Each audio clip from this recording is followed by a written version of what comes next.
আমরা তীর্থ স্নানে আসছি কুয়াকাটা। এখানে আইসে আমরা গীতা পাঠ করি, মানে সৌভাগ্য লাভের জন্য গীতা পাঠ করা হয়, মঙ্গল করার জন্য, আমাদের জন্য মঙ্গলের কারণে আমরা গীতা পাঠ করি।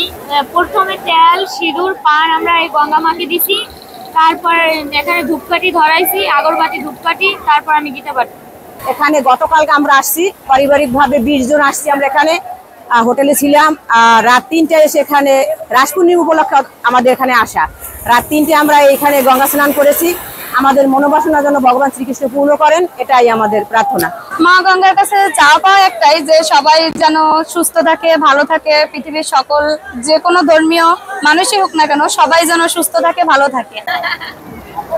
আমাদের রাসমেলা আয়োজনে গতকাল 4 তারিখ 4 নভেম্বর রোজ মঙ্গলবার 9টা 22 থেকে আমাদের উদ্বোধনী অনুষ্ঠান থেকে সাংস্কৃতিক অনুষ্ঠান, রাসমেলার ধর্মীয় পদাবলী কীর্তন এবং ভক্ত সেবা, আজকে সকালে পূর্ণিমা তিথিতে সাগর স্নান এবং আজকে রাতেও ধর্মীয় পদাবলী কীর্তন এবং ধর্মীয় কীর্তন এবং ভক্ত সেবার আয়োজন করা হয়েছে। এবং কালকে সকালে আমাদের সাগর স্নানের মধ্য দিয়ে এই 2 দিন ব্যাপী আমাদের অনুষ্ঠান শেষ হবে।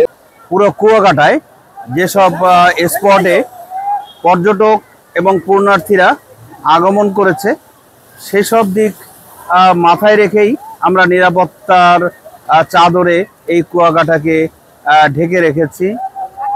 আজকে এই পূর্ণ স্নানের মধ্য দিয়ে প্রথম দিন অতিবাহিত হচ্ছে এবং কোনো ধরনের কোনো অপ্রীতিকর ঘটনা ছাড়াই আজকের দিনটি, গতকাল থেকে আজকের দিনটি তারা কাটিয়েছে। আশা করছি যাতে আজ ভোর রাত পর্যন্ত এই যে পূর্ণ স্নানের তিথি চলবে, তারা যাতে সুন্দর মতে এবং নিরাপত্তার সাথে তারা এই অনুষ্ঠান সম্পন্ন করতে পারে, সে ব্যাপারে কুয়াকাটা টুরিস্ট পুলিশ সচেষ্ট আছে।